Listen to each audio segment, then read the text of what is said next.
être fait par les députés, justement.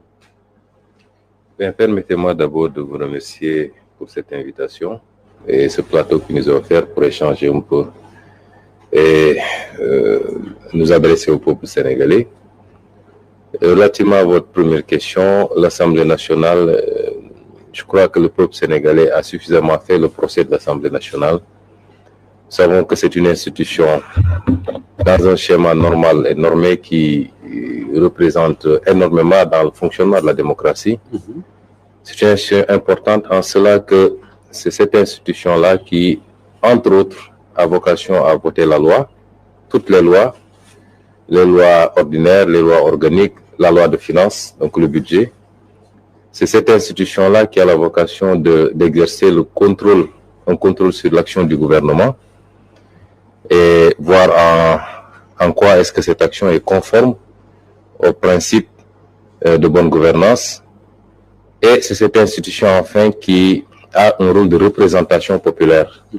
Le député est censé être une sorte de porte-voix des populations.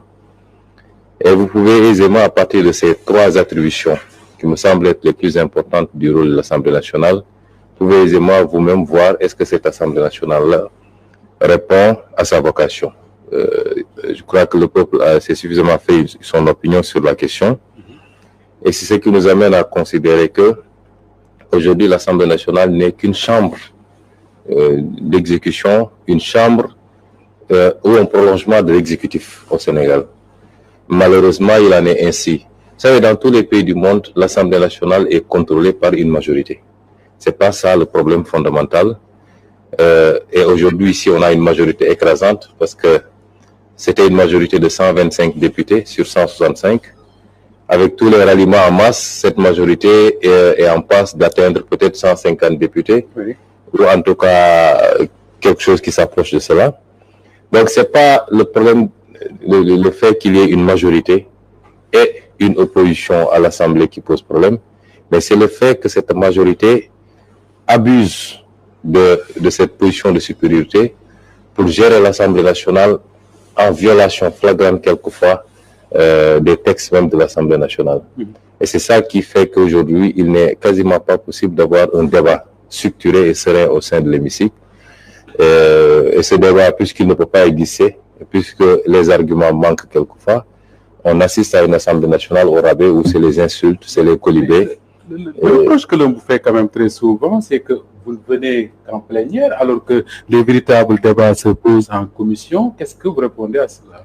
Je vais aussi bien en commission qu'en plénière. Vous pouvez aller voir les fiches de margement. Vous savez, j'ai décidé, moi, de définir ma législature, ma manière d'être présent à l'Assemblée nationale. Parce que il faut avoir l'intelligence de s'adapter par rapport à la réalité qui est en face de vous. Ça ne sert à rien d'aller dans des commissions où les gens, à chaque fois que quelqu'un prend la parole pour dire quelque chose de contraire, se lève, insulte, crie. Je crois avoir modestement quand même un statut à défendre dans ce pays. Je ne peux pas me permettre, peut-être que certains députés peuvent se permettre certains comportements, puisque, en tout cas, peut-être que pour certains, leur ambition ne va pas au-delà de cela. Mais moi, je ne peux pas me permettre certaines choses. Donc, j'ai considéré, moi, que de tout ce que j'ai énuméré comme étant le rôle d'un député, il y a plus important que d'aller dans des commissions pour se livrer à des pugilats, ou alors des commissions qui ne servent absolument à rien puisque la chose est pliée d'avance. La loi de finances ou n'importe quelle loi, à 80%, elle est votée telle qu'elle a été adoptée en Conseil des ministres. Rien n'est changé. Donc, c'est des débats, chacun dit ce qu'il pense, mais ça ne sert à rien. Donc, moi, j'ai considéré qu'aujourd'hui, le plus important du travail d'un député, c'est d'exercer le contrôle sur l'action du gouvernement. Et le contrôle sur l'action du gouvernement, c'est pas d'aller avoir 3 minutes de temps d'antenne à l'Assemblée. C'est ce que je suis en train de faire, c'est de voir là où il y a les problèmes, d'adresser au gouvernement des questions écrites. Le gouvernement étant tenu de répondre dans le délai de 2 mois. Quand vous recevez ces réponses-là, vous les examinez et vous vous rendez compte à vos mandants. Aujourd'hui, nous avons déposé, je crois, il y a plus d'1 mois, quatre séries de questions écrites. Je n'ai reçu pour le moment qu'une seule réponse. La semaine prochaine, je vais en déposer 5 sur la question de l'immigration clandestine. La situation de quoi, par exemple? Le gouvernement n'a répondu que sur la cession du foncier du garage pompier et du foncier de comment ça s'appelle, là où il y avait le problème, Wakam. Donc, il y a beaucoup d'autres qui me semblaient être plus importants d'ailleurs parce que il y a la question, par exemple, des détournements et des escroqueries sur deniers publics portant sur plus de 91 milliards que j'ai déposés. Il y a beaucoup d'autres questions écrites et il y en a qui vont être déposées la semaine prochaine. Ça me semble être plus important, le travail d'un député, d'exercer ce contrôle sur l'action du gouvernement, de poser des questions précises et le gouvernement est obligé de répondre et de rendre compte maintenant au peuple sur la réalité de ce que le gouvernement fait. Ça, c'est un premier aspect qui me semble extrêmement important. Le second aspect, qui est tout aussi important et qui est inexistant, c'est que nous travaillons à déposer un certain nombre de propositions de loi sur la table du gouvernement. Parce que vous savez que la loi, l'initiative de la loi peut venir aussi bien de l'exécutif, en ce moment on parle de projet de loi, ou des députés eux-mêmes. Et c'est le parent pauvre. Les députés souvent ne portent pas des propositions de loi. Alors, la plupart du temps, ils ne sont que l'écran. Il y a l'exécutif qui prépare une loi et qui donne à un de ses députés pour lui dire va déposer cette loi. Donc, nous considérons que ces aspects sont plus importants. C'est ça le vrai travail du député. Mais c'est pas d'aller à l'Assemblée, on dit que le ministère de la Santé va passer. Vous savez très bien que le budget du ministère de la Santé sera voté tel qu'il a été présenté. Vous y allez c'est bien pour la consommation extérieure, c'est bien pour la cosmétique, mais ça n'a pas d'impact fondamentalement sur le fonctionnement du pays et sur le fonctionnement du gouvernement.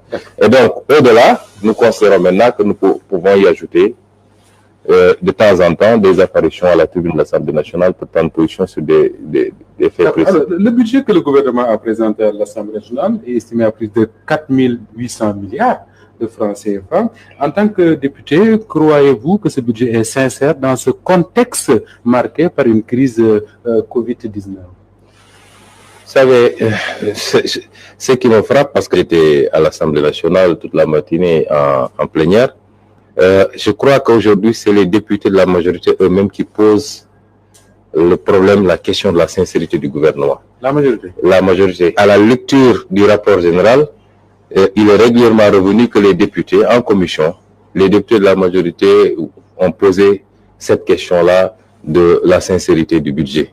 Et quand j'ai écouté aujourd'hui, ce matin, l'intervention de beaucoup de députés de la majorité, j'ai eu l'impression qu'eux-mêmes doutaient de beaucoup de choses. Cela est assez illustratif parce qu'il y avait une solidarité aveugle qui fait que quel que soit Alpha, on disait que tout est bon. Ce qui m'amène à considérer que le budget, vous savez, j'ai tendance à dire qu'aujourd'hui, je ne peux pas dire à l'Assemblée nationale, cette année, ce que je n'avais pas dit l'année dernière ou les années d'avant. Et rien n'a changé entre-temps. Il vous suffit de remonter et de regarder les vidéos de mes interventions, aussi bien sur le budget général, sur les recettes, sur la dette, le passage des ministères les uns après les autres.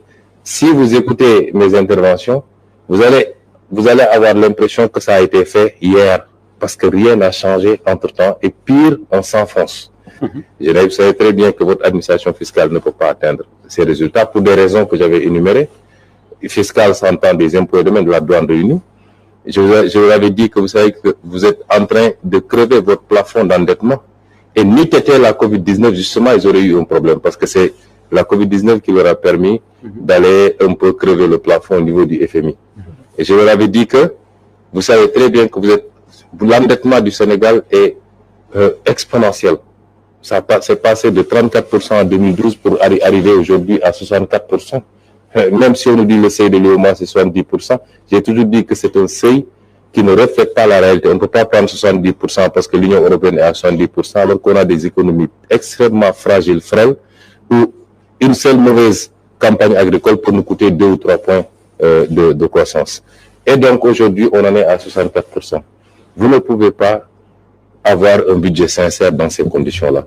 Mais nous savons la situation du pays, même si la pluviométrie exceptionnelle nous permet de rêver d'une bonne récolte, compte tenu des menaces liées à l'invasion acridienne et autres choses. Qui se passe déjà dans la vallée du fleuve. Oui, mais nous avions tiré la sonnette d'alarme il y a combien de temps? Il y a 2 mois, quand je faisais ma conférence de presse, en disant, en interpellant le gouvernement pour dire quelles mesures ils ont prises.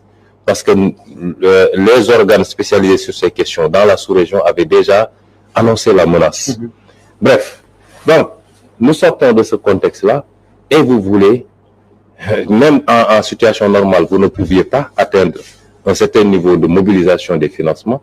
Vous voulez, dans ce contexte-là, augmenter un budget. Je crois que c'est illusoire, c'est démagogique, mais nous leur donnons quelques temps, parce que nous savons que d'ici quelques temps, on va avoir une première loi de finances rectificative qui va dire nous revoyons les choses à la baisse. Il y en aura peut-être une deuxième, une troisième. On est habitué maintenant, chaque année, il y a 2 ou 3 lois de finances qui viennent raboter et ramener les choses à des proportions beaucoup plus acceptables. Ibrahima. Ousmane Sonko, vous avez la chance d'avoir une triple casquette sur la tête. Vous êtes un ancien inspecteur des impôts et domaines. Vous êtes expert fiscal actuellement. Ensuite, vous êtes aussi député. Donc, vous avez ce triple regard-là sur la loi de finances. Donc, est-ce que vous pensez que cette loi qui est en train d'être votée actuellement à l'Assemblée est suffisamment incitative pour en tout cas attirer plus de ressources dans la cagette de l'État? Non, je l'ai dit tout à l'heure. J'ai dit qu'eux-mêmes savent qu'ils n'ont pas les moyens de ce qu'ils veulent faire. Parce que, vous savez, à l'échelle d'un État, les ressources sont relativement limitées. Les sources de ressources, c'est la mobilisation des ressources intérieures, c'est la fiscalité donc. Et dans tout pays normal, c'est la poche la plus importante pour alimenter un budget. Nous savons très bien que notre système fiscal est complètement à terre, notre administration fiscale est essoufflée, mais en réalité, il n'y a de fiscalité que relativement à l'économie. La fiscalité suit l'économie. Vous ne pouvez pas... Qui paye l'impôt? C'est les entreprises, prioritairement, c'est les salariés, c'est les commerçants, ainsi de suite. Donc, si tous ces secteurs-là se portent mal, vous ne pouvez pas tirer de recettes fiscales, en réalité. Donc, cet ensemble fait que nous sommes extrêmement limités en termes de recettes fiscales. Si vous y ajoutez les pertes de recettes volontaires avec le système des exonérations dans des secteurs très porteurs où des étrangers gagnent des milliards et des milliards, mais qu'on continue à exonérer dans nos pays, les secteurs miniers, les secteurs, les grands marchés publics, etc., où des gens viennent, gagnent des marchés à coups de milliards, rapatrient tout sans payer 1 franc d'impôt au Sénégal. Et au même moment, on dit au petit boutiquier du coin de payer son impôt, bien on ferme sa boutique.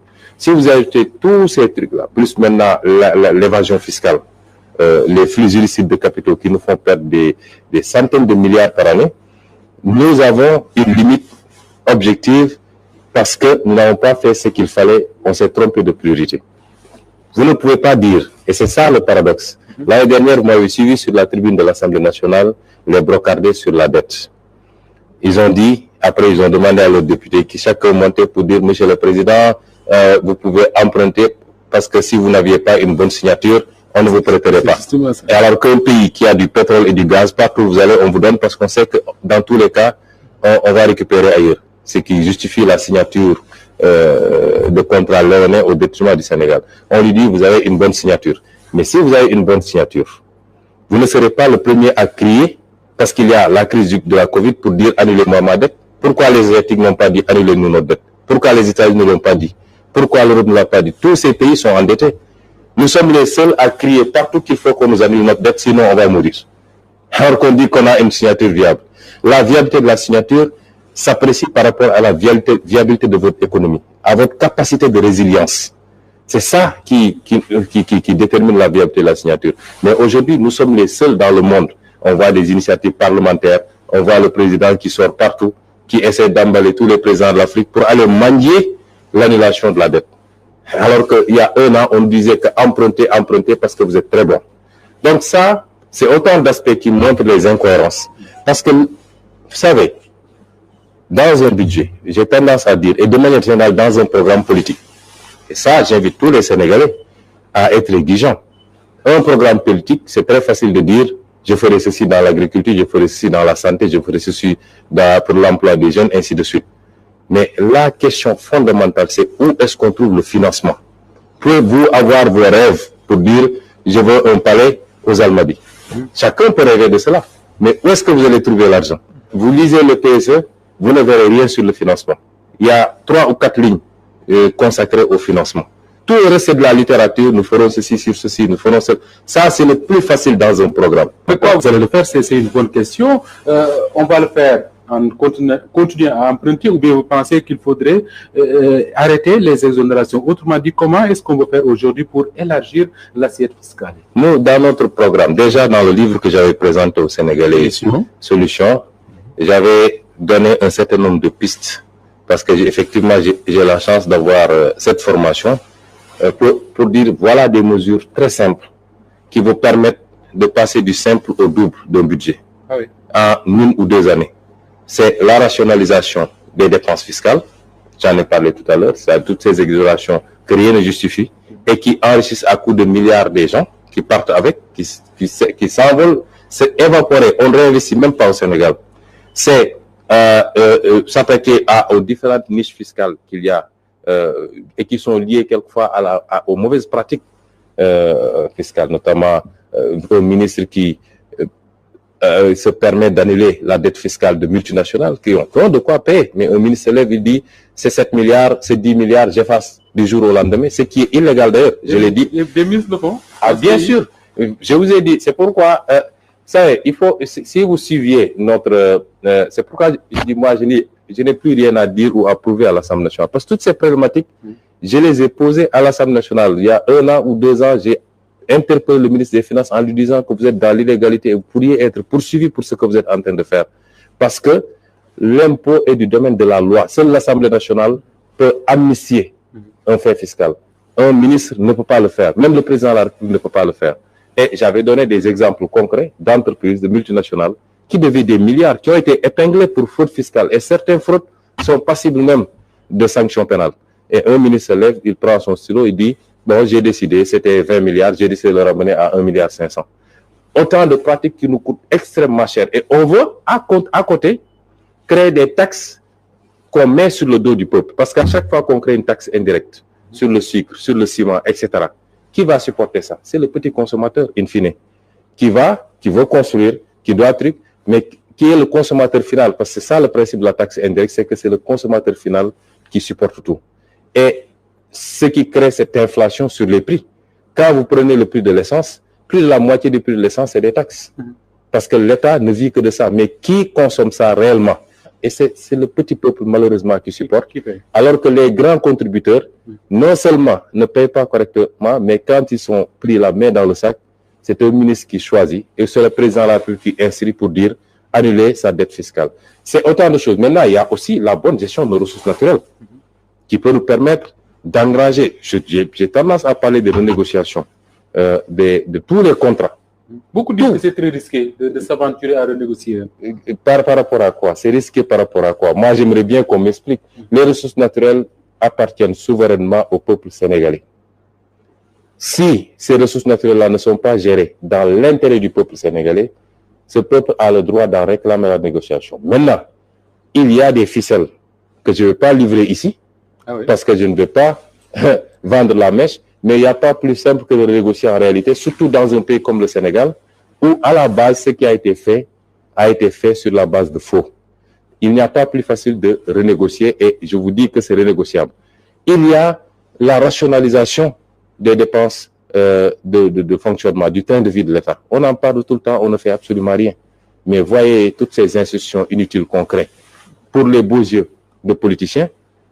À quoi servent ces institutions? Absolument rien. Aujourd'hui, on ajoute 2 milliards pour telle institution, 1,5 milliard pour telle autre institution. Combien d'emplois on aurait pu créer pour des jeunes avec ces budgets-là?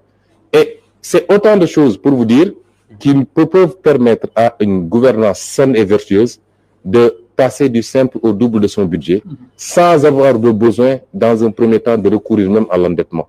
Après, tous les États s'endettent, c'est vrai, mais on n'est pas obligé de le faire de la manière dont on est en train de le faire. Mais Ousmane Sonko, quand même, ils disent avoir rationalisé sur la facture téléphonique de l'État, sur les logements de l'État. Donc, est-ce que cela ne vous satisfait pas? savez, le problème avec les politiques publiques, c'est qu'il n'y a jamais d'évaluation. On passe d'un système à un autre, on passe d'un programme à un autre et on n'évalue pas.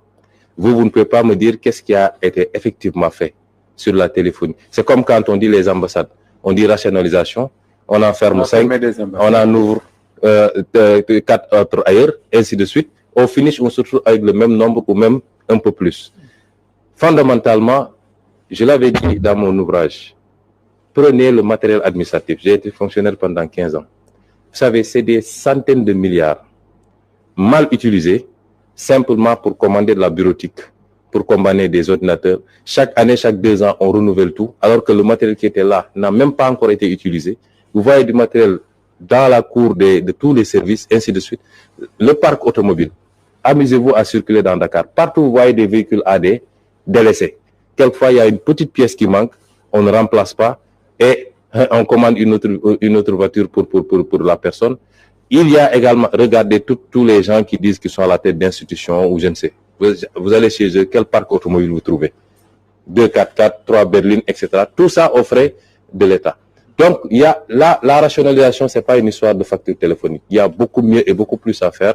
Je crois que j'en ai fait de longs développements dans mon livre. Sur la politique fiscale, dans vos interventions, vous parlez peu des entreprises.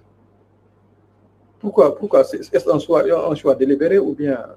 Est-ce que vous suivez bien nos interventions? Je crois que je suis l'un de ceux qui parlent le plus d'entreprises, puisqu'en réalité, notre doctrine étant fondée sur le patriotisme, et le premier pilier de ce patriotisme, c'est le patriotisme économique. Je parle tout le temps des entreprises, de la nécessité de protéger d'abord nos entreprises. Et ça passe par un certain nombre de mesures de protection. On nous dit mondialisation, OMC, ouvrez vos frontières. Si vous ouvrez brutalement vos frontières, alors que les autres pays se sont enfermés pendant longtemps pour se préparer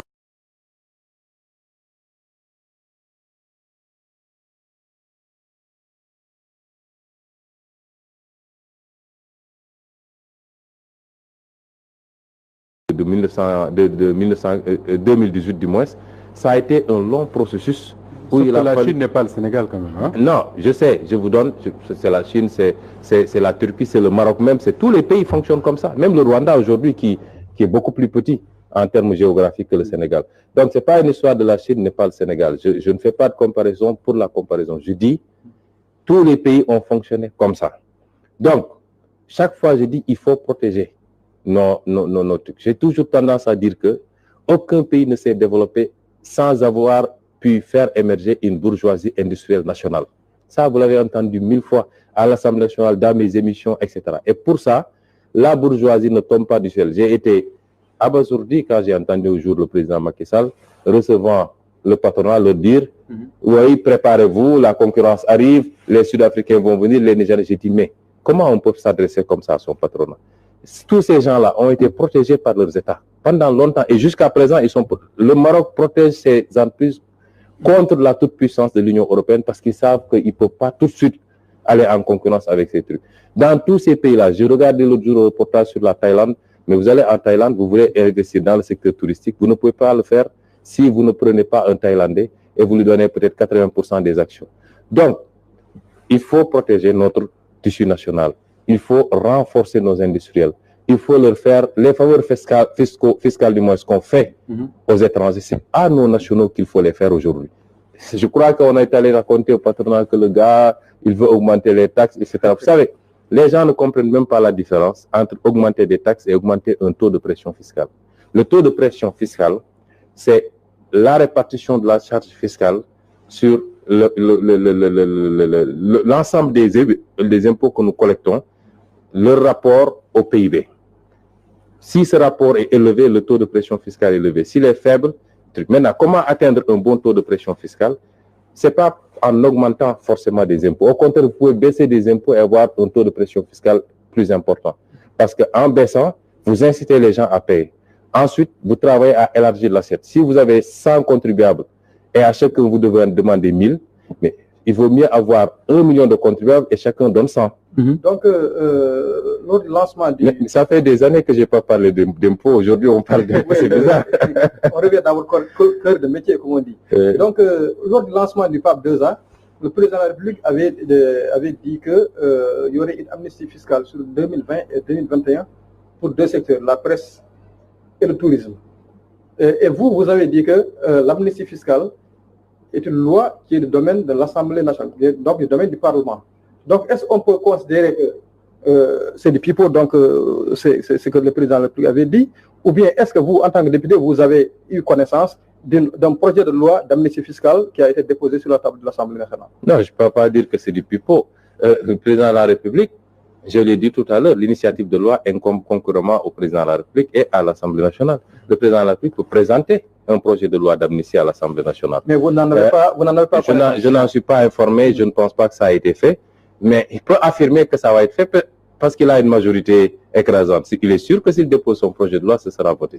Donc je crois que c'est peut-être par rapport à ça qu'il le disait. Alors, on vit une période post-Covid-19, on le pensait en tout cas, mais avec une deuxième vague qu'on a vue en Europe, ça devient beaucoup plus compliqué. On a entendu le chef de l'État lui-même dire s'il y a une deuxième vague au Sénégal, notre économie ne pourra pas la supporter. Est-ce que vous pensez que le plan de relance que le gouvernement a fini de concocter justement pour cette période post-Covid-19 est sérieux? Mais lui-même, il a répondu à cette question, puisque je crois avoir lu dans la presse où il disait que s'il y a une seconde vague, notre économie ne la supportera pas. Donc ça répond à votre question. Ça veut dire que le plan qu'ils ont concocté, pas prévu justement, c'est un plan qui n'est pas un plan en réalité de résilience, parce que si vous êtes dans un plan de résilience et que l'objet de la résilience, la cause principale du problème n'est pas encore complètement éradiquée, et vous nous dites que s'il y a augmentation ou s'il y a seconde vague, l'économie ne le supportera pas, ça veut dire que votre plan n'est pas adéquat et ne répond pas. Et ça, vous savez, nous, on a fait un travail d'analyse du budget, rapporté à ce qu'ils ont prétendu vouloir faire, notamment ce fameux plan de relance, qui en réalité, je l'ai dit depuis le début, est un plan d'ajustement structurel, non pas un plan de relance. Ah oui, on retourne dans l'ajustement des années 90, là. L'ajustement peut avoir des degrés variables, mais je crois qu'on apprécie l'ajustement par rapport aux différentes options et par rapport à est-ce qu'on est dans une dynamique de serrer la ceinture, de demander encore un peu plus d'efforts aux Sénégalais, ainsi de suite, ou bien est-ce qu'on est dans une dynamique vraiment de relâcher. Et ici, quand vous analysez, vous savez, il est important que nous travaillions sur des bases factuelles. Quand vous regardez le projet de budget, pour ne prendre que celui-là, vous dites que vous voulez faire une relance, et la relance, c'est d'abord la résilience sociale, etc., mais c'est également la relance industrielle. Dans le budget, il n'y a pratiquement pas d'augmentation sur le poste concernant le programme industriel ou l'accompagnement industriel de l'État. Il n'y a pratiquement pas d'augmentation. L'augmentation est quelques centaines de millions, ce qui ne veut rien dire si vous voulez vraiment avoir une bonne politique industrielle. Sur le plan social, c'est la même chose. Par exemple, aucun crédit n'est inscrit pour la lutte contre la malnutrition au Sénégal pour cette année 2021. Ça veut dire qu'il n'y aura pas de programme de lutte contre la malnutrition. C'est des choses factuelles. Je serais venu avec un document, je vous aurais épluché en détail pour vous montrer que ce qu'ils déclament et ce qu'ils font, c'est totalement contraire. Parce que la deuxième vague était, somme toute, prévisible. Moi, je ne suis pas biologiste, je ne suis pas médecin, je ne suis pas épidémiologiste, etc. Mais depuis longtemps, j'ai analysé, j'ai pensé, moi, c'est pas scientifique, mais j'ai toujours pensé que cette affaire avait quand même un rapport avec le climat. Vous savez, en Europe, ça s'est signalé pendant l'hiver, ça a été virulent. L'été est venu, il y avait une baisse, et maintenant ça reprend. Nous, dès qu'on commence à annoncer l'hiver, en tout cas, même si on n'a pas un hiver très rigoureux, et en réalité, nous l'avions eu quand? Nous l'avions eu entre les mois de février, mars, si je ne m'abuse, où on était dans cette période-là. Mais en tout cas de cause, puisqu'on n'avait pas trouvé de vaccin à travers le monde, le virus n'a pas été éradiqué. Aujourd'hui, il n'y a aucun gouvernement au monde, un gouvernement sérieux, qui peut faire des projections sans intégrer les hypothèses les plus pessimistes en termes de virulence de la pandémie de la Covid-19. Si le Sénégal ne l'a pas fait, ça démontre une fois de plus les carences de Macky Sall et de son gouvernement. Ousmane Sonko, vous êtes jeune, vous êtes politique, vous êtes en même temps l'espoir d'une bonne frange en tout cas sociale, c'est-à-dire c'est la jeunesse. Et aujourd'hui, que leur proposer comme offre pour les inciter à rester dans le pays et à croire qu'ils peuvent réussir ici. Dans ce contexte d'immigration clandestine, quand même, qui fait beaucoup de dégâts. Oui, moi, sur cette problématique d'immigration clandestine, je crois qu'il nous faut être sans complaisance, aussi bien vis-à-vis de l'État, et principalement vis-à-vis de l'État, mais également vis-à-vis de ces jeunes. Ah oui. J'ai tendance à leur dire, si tant est que vous nous reconnaissez un tant soit peu de crédibilité, ou en tout cas de sympathie, nous devons d'avoir un langage de vérité vis-à-vis de vous. Vous n'avez pas le droit de risquer votre vie dans ces conditions pour aller dans un Eldorado mirifique. C'est un mirage en réalité. Nous savons tous que ce que les gens vivent quelquefois dans ces pays-là est pire que ce que nous vivons ici. Quoi qu'on dise, les gens ne sont pas dans des situations tellement désespérées qu'on en revient à des questions de vie ou de mort. Disons les choses telles quelles. Certains même ont des métiers. Oui. Donc, la deuxième chose, c'est que les pays où ils veulent se rendre, ces pays-là ont mené leur combat. Ces pays-là, c'était pire que le Sénégal. À un moment donné, ils ont tous fait leur révolution. L'Espagne a fait sa révolution, la France a fait sa révolution, l'Allemagne a fait sa révolution, ainsi de suite, pour dire plus jamais ça, nous n'accepterons plus qu'un groupuscule s'accapare de toutes les ressources, fasse ce qu'il veut, et que nous continuons en bas à en pâtir. Et donc, la Révolution française, elle est là. Et là-bas, c'était même pas une république, c'était un roi qui était là tout puissant, d'origine naturelle ou divine, comme on disait, ainsi de suite. Pourquoi nous pensons que nous devons nous priver de mener nos révolutions dans nos pays? Et qui parle de révolution parle de jeunesse. C'est une jeunesse consciente. Donc vous proposez à ces jeunes-là de rester au pays et de mener le combat contre ce groupuscule. Oui, de mener le combat contre la mafia qui s'est accaparée de ce pays et de toutes les ressources depuis longtemps et qui fait n'importe quoi. Le combat, il est ici. Vous pensez que ceux qui sont partis depuis longtemps et qui ont relativement réussi leur vie là-bas, qui souhaitent rentrer mais qui ne peuvent pas rentrer, ces gens-là, vous croyez que pour eux, l'immigration, c'était la solution parfaite? Je ne pense pas. Donc, moi, je considère que il ne faut pas se voiler la face. Il faut rester et se battre. D'habitude, nos adversaires, ils disent que ouais, le gars, Sonko, quand il parle, il ne fait que deux choses. D'abord, il nous menace de prison. Je leur dis, mais si vous n'avez rien à craindre, vous n'avez pas à avoir peur de menaces. Moi, je ne menace personne de prison, mais je dis qu'il y aura reddition des comptes et tous ceux qui ont géré devront rendre compte. Ça, c'est le minimum dans une république. Ce n'est pas une menace, c'est rien. Et la deuxième chose, ils disent, oui, mais ils incitent les gens à se soulever. Je n'incite personne à se soulever. Je parle à un peuple. Nous avons beaucoup travaillé à améliorer le niveau de conscience des Sénégalais de manière générale et particulièrement de la jeunesse pour qu'ils comprennent, parce que beaucoup de gens souffraient, mais ils ne comprenaient pas pourquoi. Mais une fois qu'il y a un niveau de prise de conscience solide, qu'est-ce qu'il faudra? Il faudra que ces gens-là s'assument. Soit ceux qui gouvernent comprennent que ça ne peut plus aller comme ça et qu'eux, ils reviennent dans les bonnes pratiques, ou bien le peuple n'a qu'à s'assumer pour les enlever d'ici par tout moyen nécessaire et mettre d'autres personnes qui pourront gérer. Ce qui s'est passé en Algérie avec Bouteflika, ce qui s'est passé avec El-Bashir au Soudan, Ben Ali ici, Moubarak là-bas, ainsi de suite. C'est un droit légitime du peuple. C'est possible au Sénégal. Pourquoi ne serait-ce pas? Je crois que ça s'est passé même au Mali plus récemment. Oui. Pourquoi pensons-nous que nous sommes un peuple qui tombait de je ne sais où? Non.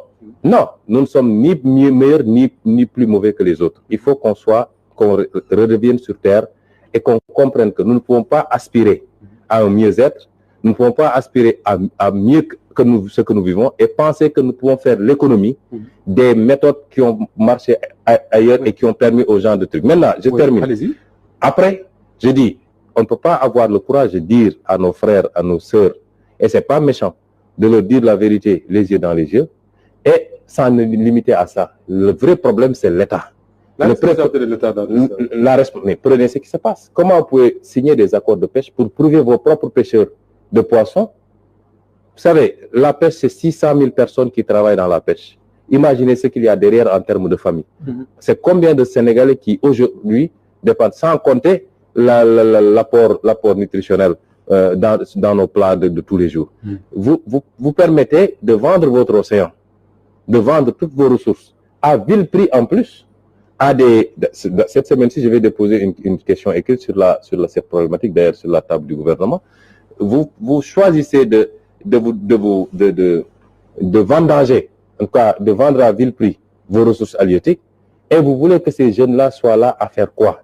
C'est la même chose partout. Je parle toujours de vos ressources naturelles. Si c'était bien géré, ça créerait énormément d'emplois. La responsabilité de l'État, c'est la responsabilité principale. Quand vous voulez aborder cette question, vous ne pouvez pas vous limiter à lancer un appel seulement aux jeunes et faire abstraction de la responsabilité de l'État. Ce que l'État fait est la cause principale, essentielle de la situation que vivent les jeunes.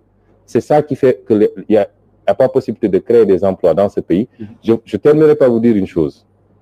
Dans un pays qui est dans une dynamique de croissance sur plusieurs années, quand on vous dit qu'il n'y a pas réduction de la pauvreté, il n'y a pas création d'emplois, ça veut dire deux choses. Soit les statistiques sont fausses, manipulées, ou alors cette croissance-là est extravertie. Quand vous faites 6% de taux de croissance et que les 4,5% sortent parce que ça a été fait par des multinationales étrangères, exonérées de tous les impôts, qui rapatrient tout, vous ne créerez pas d'emploi, vous ne réduirez pas la pauvreté. Et tant qu'on n'aura pas abordé ces questions-là, et ce que je dis à cette jeunesse, je leur dis, votre problème, c'est pas votre seul problème, il s'appelle aujourd'hui Macky Sall. Et son incompétence, celle de son gouvernement, c'est votre seul problème. Ce n'est pas en prenant les pirogues que vous allez régler ce problème, c'est en restant ici et en menant le combat, soit pour qu'ils se réajustent et travaillent pour le peuple sénégalais et non pas pour leur poche et pour des étrangers, ou alors qu'ils quittent le pouvoir par tout moyen pour laisser à des gens plus compétents, plus patriotes, le soin d'essayer quelque chose pour le profit du peuple sénégalais. Une dernière question sur l'agriculture avant de parler de politique. Vous avez lancé le concept Toolu Pastef, je crois que c'est ça. Vous incitez les jeunes à retourner à l'agriculture. Est-ce que vous pensez aujourd'hui que l'agriculture sénégalaise, dans l'état où elle se trouve, peut être une réponse aux difficultés économiques que nous vivons ou aux problèmes d'emploi? Vous savez, l'économie fonctionne de manière très basique. Et ce n'est pas pour rien qu'on a scindé en secteur primaire, secteur secondaire, secteur tertiaire.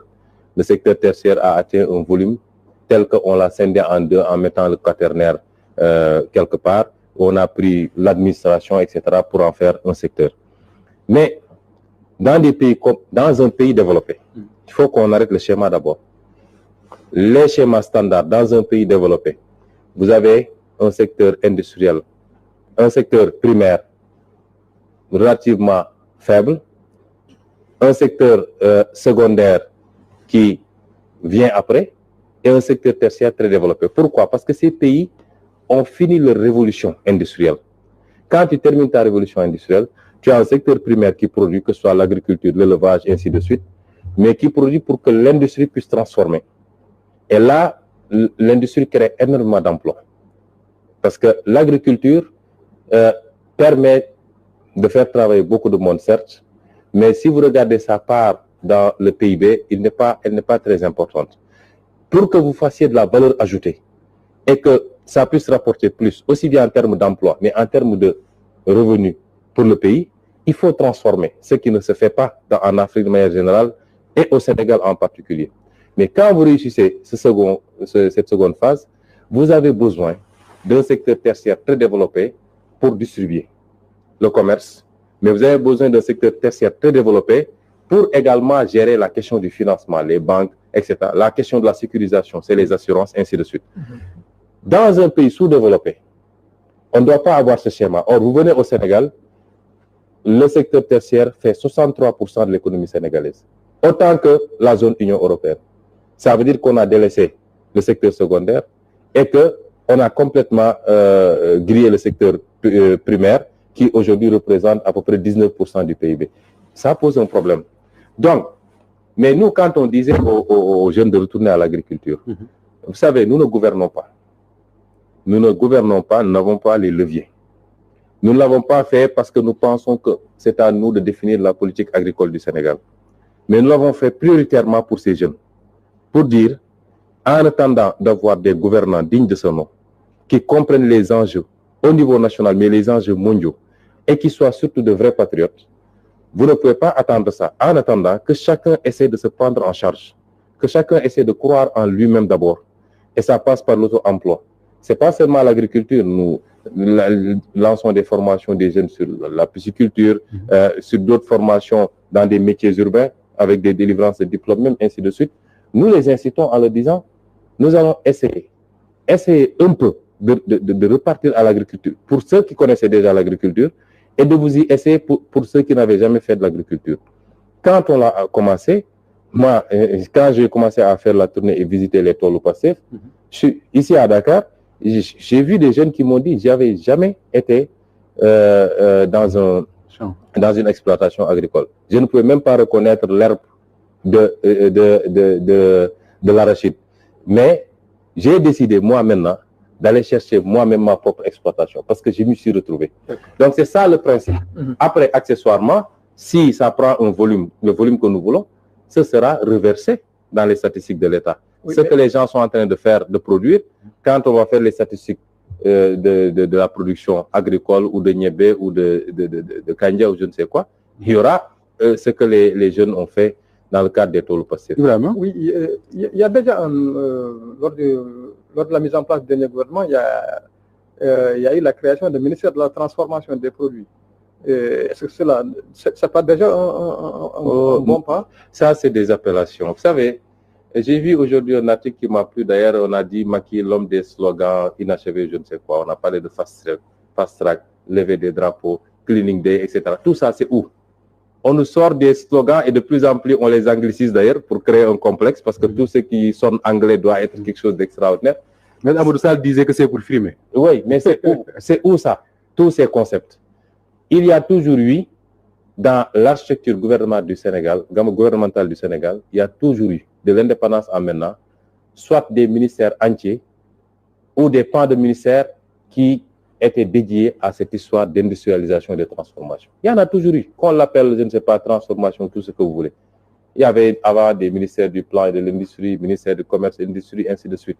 C'est pas les slogans ou les appellations, c'est le contenu. Qu'est-ce qui est fait concrètement? Je vous ai dit que je vous enverrai toutes les données. Vous allez voir. Vous pouvez même en faire un article. Il n'y a rien de prévu. Le budget du ministère de l'Industrie est l'un des plus faibles dans le budget du Sénégal. Et on nous dit qu'on veut avoir une politique industrielle au Sénégal. Donc ça, c'est maintenant après, on a des écueils. Si on ne mène pas les vrais combats, et c'est pourquoi je le dis tout le temps aux Sénégalais, quel que soit ce que Macky Sall va faire, il va échouer. Et les Sénégalais vont souffrir. Quel que soit ce qu'il va faire. Vous savez pourquoi? Parce qu'ils n'ont pas le courage de s'attaquer aux fondamentaux. J'ai parlé aujourd'hui, tout à l'heure, de la structure de notre économie. Ils ont lancé le PSE. 7 ans plus tard, 8 ans plus tard, la structure de notre économie n'a pas changé. Un tertiaire baobabique, détenu par qui? Les banques, les assurances, les téléphonies, ça n'appartient pas au Sénégal. Donc ça veut dire que ça sort du pays. Vous avez un secteur tertiaire, donc volumineux. Vous avez un secteur industriel presque inexistant et vous avez un secteur primaire en agonie, que ce soit la pêche, que ce soit l'agriculture ou l'élevage. C'est ça la réalité aujourd'hui. Et personne ne peut me démentir ou bien vous organisez un débat avec le ministère de l'économie, le ministère de tous ceux qui oseraient, on va venir à chiffre à l'appui, je vous démontrerai ça. Donc, c'est vous dire aujourd'hui qu'au-delà de ça, si vous n'osez pas vous attaquer aux problèmes fondamentaux, on ne fera pas d'industrie au Sénégal avec le franc CFA. Je l'ai toujours dit. Vous ne pouvez pas avoir une monnaie aussi forte que le franc CFA, une monnaie qui n'est pas calquée sur notre économie, mais qui est calquée sur l'intérêt de l'ancienne puissance, et penser que vous pouvez être compétitif. L'industrie, c'est pourquoi. Nous avons un marché de 16 millions de consommateurs au Sénégal. Vous ne pouvez pas avoir un marché, un tissu industriel très volumineux avec 16 millions de consommateurs. Si on doit produire, c'est pour pouvoir atteindre d'autres marchés. Mais pour atteindre d'autres marchés, en dehors de la zone UEMOA avec laquelle nous partageons peut-être le franc CFA. Mais même dans la zone CEDEAO, nous ne sommes pas compétitifs. A fortiori, dans la zone européenne. Donc, quand vous produisez ici, au Sénégal, vous voulez vendre en France, vous voulez vendre en Allemagne ou aux États-Unis, avec une monnaie aussi forte, ça ne vous rapporte pas grand-chose en termes de devises. Quand on est dans des pays qui sont dans notre situation, il faut avoir des monnaies régulables, fortes d'abord, et arrimées à un panier de devises qui vous permettent de réguler en fonction des situations du moment. Ce que nous n'avons pas au Sénégal. Je peux vous sortir d'autres écueils, la compétitivité. jusqu'à présent, si vous avez 50 nouvelles industries de grande puissance qui s'installent au Sénégal, n'ont pas le courant qu'il faut pour que ces industries fonctionnent correctement. Vous ne pouvez pas être compétitif. Si on ne règle pas le problème de la qualité de la main-d'œuvre et du niveau des salaires, vous ne pouvez pas être compétitif, ainsi de suite, ainsi de suite. Et sur toutes ces questions-là, qu'est-ce que le gouvernement Macky Sall a fait? Zéro, nada, rien, à part des slogans. Donc, c'est vous dire que moi, je vous dis, je l'ai dit l'année dernière à l'Assemblée nationale, j'ai dit, les Sénégalais vont souffrir, je le réitère ici. Ce n'est pas un souhait, j'aime beaucoup ce peuple. Je me sens fondamentalement redevable de ce peuple. Nous n'avons que ce pays-là. Nous sommes prêts à tout pour ce pays. Nous ne souhaitons pas que les Sénégalais souffrent. Mais il faut dire les choses telles quelles. Parce que l'incompétence, cumulée à la malhonnêteté et au manque de transparence, c'est un cocktail qui ne pourra jamais produire un résultat positif pour le peuple sénégalais. Parlons politique, Ousmane Sonko. Comment est-ce que vous appréciez ce qu'on appelle recomposition, décomposition de l'espace politique de ces derniers temps, avec notamment les ralliements, les rencontres de partis d'opposition par-ci et par-là?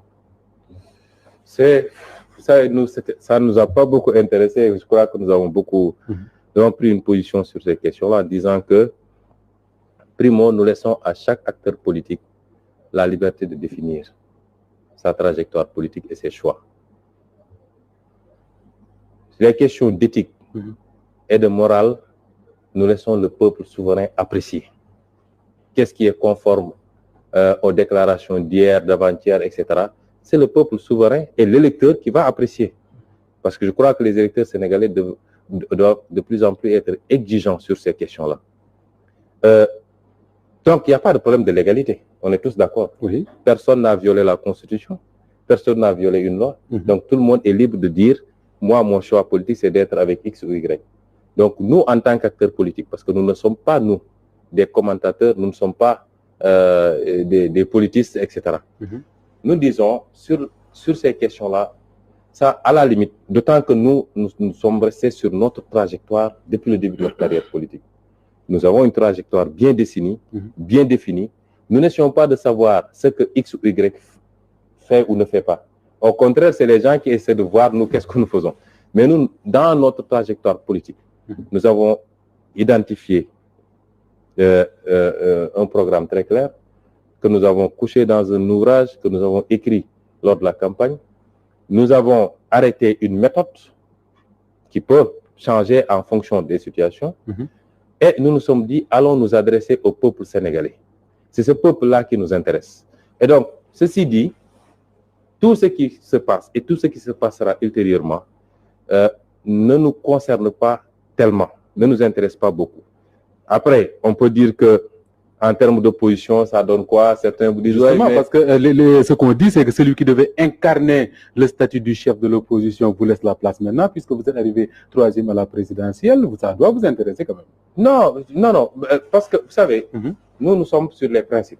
Quand le débat s'est posé sur le statut de l'opposition, nous avons dit, ça ne nous intéresse pas. Parce que ce pays a d'autres priorités que de créer encore une institution doté de 2 milliards ou 3 milliards pour un politicien. Ça sert à quoi exactement? Deuxièmement, celui qui sera désigné chef d'opposition ne sera chef que de lui-même. Parce qu'il n'est pas chef des autres leaders de l'opposition. Il ne peut pas parler en leur nom, il ne va pas définir leur calendrier ou leur agenda. Donc il n'est chef que de lui-même et de son budget. Il sera l'interlocuteur du pouvoir. Tous les opposants sont l'interlocuteur du pouvoir. Les vrais intellectuels du pouvoir sont à l'Assemblée nationale, d'ailleurs, parce que c'est là où le débat se passe de manière continue. Troisièmement, nous avons dit, si malgré tout ça, eux, ils veulent le faire, et l'histoire a révélé que, en réalité, ça n'avait rien à voir avec l'intérêt du pays, c'était un deal entre deux hommes politiques. Parce que l'un d'eux a déclaré que depuis 15 mois, on discutait, et que, dans un premier temps, il me proposait le chef de l'opposition. Plus tard, il m'a dit, prends ceci. Donc, ça n'a rien à voir avec la démocratie sénégalaise. Soyons clairs. Rien à voir. Les Sénégalais doivent ouvrir les yeux. Alors, on a dit, si malgré tout, ils veulent le faire, nous considérons que l'échelon le plus pertinent, ce sont les élections législatives. Parce que le statut de chef de l'opposition, à 90%, on le connaît dans les régimes parlementaires. Au Sénégal, on est dans un régime présidentialiste mais moi j'ose dire un régime présidentiel parce que l'exécutif accapare tout dans ce pays. Donc, dans ce genre de régime parlementaire, qu'est-ce qui se passe? Regardez à Grande-Bretagne, regardez au Canada, etc. Nous allons à l'élection, un parti ou un groupe gagne, il gouverne, le Premier ministre est désigné parmi eux, et l'autre groupe devient de facto le chef de l'opposition. Et le débat se passe de manière permanente. Et dans ce type de régime, et pourquoi c'est important? Vous allez en Grande-Bretagne, vous allez au Canada ou ailleurs. Le Premier ministre, chaque semaine, vient à l'Assemblée nationale pour faire face à la représentation parlementaire. Et le chef de l'opposition est là, qui est son vis-à-vis, et il se parle. C'est ça la réalité. Ici, on a voulu faire une manigance, une combine politicienne. Rien de plus. Nous avons dit donc, si ce n'est pas possible, voilà l'échelon pertinent. Maintenant, quel que soit l'échelon retenu, nous avons dit ça ne peut en aucun cas rétroagir. Vous votez une loi aujourd'hui, elle ne peut pas s'appliquer à des élections de 2019 ou à des élections de 2017. Donc, ce sera à partir des prochaines élections à venir. C'était ça notre position et cette position, nous la maintenons. Maintenant, en plus de ça, je tiens à le dire ici, à tous les Sénégalais, je ne suis, moi et ma formation politique et nos alliés, nous ne sommes absolument pas intéressés par un statut de chef d'opposition. Nous ne sommes chefs de personne, personne n'est notre chef. Nous sommes dans l'opposition et nous nous opposons. C'est tout ce qu'on sait. Ousmane Sonko, vous êtes théoricien de la rupture. Mais dans votre pratique de tous les jours, on vous voit recevoir des transfuges d'autres partis, et notamment de l'APR. Est-ce qu'il n'y a pas quelque part un certain effet paradoxe? Oui. Vous savez, je me permettrai de clarifier ou de rappeler, parce que nous avons été constants depuis qu'on a démarré en politique. Et les vidéos circulent sur les réseaux sociaux. D'abord, nous avons parlé de rupture systémique. Nous parlons d'un système. Et vous me parlez des hommes. C'est deux choses totalement différentes. Nous avons dit que le système n'est pas bon. Et tout... Mais le système, il est animé par des Je vais y venir. Nous avons dit que le système n'est pas bon. Il n'est pas bon parce que les règles qui le sous-tendent sont des règles biaisées. Que ce soit sur l'économie, sur la pratique politique, sur les pratiques sociales, sur nos relations internationales, le système, les règles sont biaisées. Et c'est cela qu'il faut changer. Ça, c'est un premier constat, une première observation importante.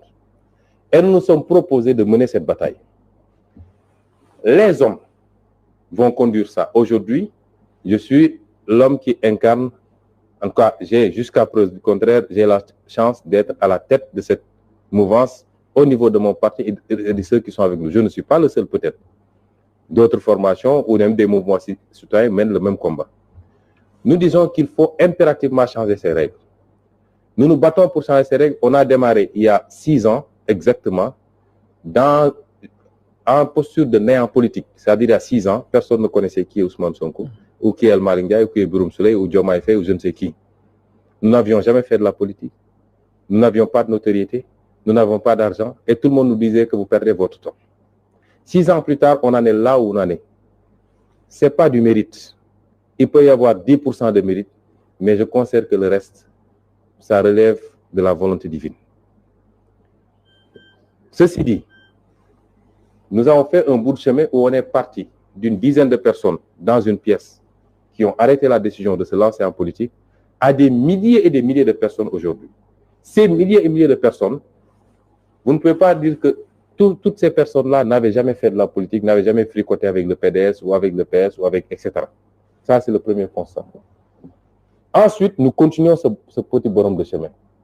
Nous disons que nous voulons, d'ici 2024, parachever la première phase de ce combat, parce que l'objectif, ce n'est pas atteindre le pouvoir pour atteindre le pouvoir. C'est une fois qu'on sera au pouvoir, qu'est-ce qu'on fait de ce pouvoir-là pour appliquer le contre-système qu'on propose au Sénégal. Et cette partie ce sera un grand combat également, parce que le système ne se laissera pas faire. Dans ses composantes nationales comme étrangères du moins, il ne se laissera pas faire. On dit, on a encore un bout de chemin à parcourir. Nous disons aux Sénégalais, écoutez-moi bien, tout Sénégalais qui n'a rien à se reprocher, qui n'a pas les mains sales, qui n'a été épinglé nulle part, et qui se reconnaît dans les valeurs que nous incarnons est la bienvenue. Le plus important, c'est de se reconnaître dans le contre-système. Je vais vous donner un exemple très simple. En matière de religion, vous pouvez avoir quelqu'un, la religion musulmane par exemple, est née dans les conditions que nous connaissons. Ceux qui ont été les plus farouches opposants du prophète Mohammed, ceux qui l'ont le plus combattu, sont devenus par la suite ses plus grands guerriers. Qu'est-ce que Omar n'a pas fait avec le prophète? Qu'est-ce qu'il n'a pas fait avec les salles? Jusqu'à ce que le prophète s'enfermait pour prier, pour demander à Dieu, donne-moi l'un des deux Omar. Et le jour où Omar s'est converti, il a dit, à partir d'aujourd'hui, personne ne priera dans les caves, vous allez sortir, prier à l'air libre, et je vais voir qui va vous attaquer. Et ce Omar-là est devenu par la suite le deuxième calife de l'islam. C'est le même Omar. Il était dans un système, il a accepté de quitter ce système, il est venu faire sa profession de foi, il a accepté les règles de l'islam, et il a apporté beaucoup au combat du prophète. Donc, nous disons que on n'acceptera pas qu'on nous enferme dans un débat d'hommes. Ce qui est important, ceux qui vont venir, est-ce qu'ils sont d'accord avec nous que le système n'est pas bon? Est-ce qu'ils sont d'accord avec nous qu'il nous faut nous battre pour notre souveraineté monétaire, économique? Il faut nous battre pour notre indépendance réelle. Il faut nous battre pour en finir avec les mauvaises pratiques, la corruption, l'escroquerie, la malversation. Il faut nous battre pour renforcer notre potentiel intérieur à partir de notre tissu, nos hommes d'affaires nationaux. Est-ce qu'ils sont d'accord sur toutes les problématiques que nous développons tous les jours? Est-ce qu'ils sont d'accord pour qu'on dise non aux accords de partenariat économique, non aux accords de pêche tels que c'est actuellement? S'ils sont d'accord pour tout ça et qu'ils sont prêts à endosser ça et à être même en première ligne pour mener ce combat, ils sont les bienvenus parmi nous.